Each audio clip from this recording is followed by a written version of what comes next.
না ফেরার দেশে চলে গেলেন বাংলাভিশনের ন্যাশনাল ডেস্ক ইনচার্জ শাফিন খান। ইন্না লিল্লাহি ওয়া ইন্না ইলাইহি রাজিউন। সোমবার সকালে হঠাৎ অসুস্থ হয়ে পড়লে তাকে রাজধানীর মগবাজারের একটি হাসপাতালে নিয়ে যাওয়া হয়। সেখানে কর্তব্যরত চিকিৎসক তাকে মৃত ঘোষণা করেন। প্রিয় দর্শক, আমরা এই মুহূর্তে যুক্ত হয়ে গেলাম ঢালিউড কিং অপু বিশ্বাসের সাথে। তিনি এই মুহূর্তে দেখতে পাচ্ছেন আমার ক্যামেরার সামনে আছেন, আর তিনি আজকে মূলত কি বলবেন এখানে। 19 বছরেরও বেশি সময় ধরে বাংলাভিশনে নিষ্ঠার সঙ্গে কাজ করেছেন সেটি আপনাদেরকে দেখানোর চেষ্টা করবো। আশা করি সবাই সাথে থাকবেন আমার।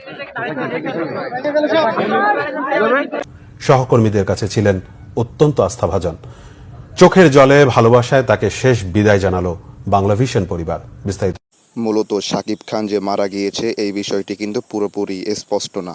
সবাই অল্প অল্প করে জানাচ্ছে বিষয়টি, কিন্তু এখন পর্যন্ত এমন কোনো প্রমাণ পাওয়া যায়নি যেখানে স্পষ্টভাবে বলা যায় যে শাকিব খান মারা গিয়েছে। তো সবাই আপনারা সচেতন হন।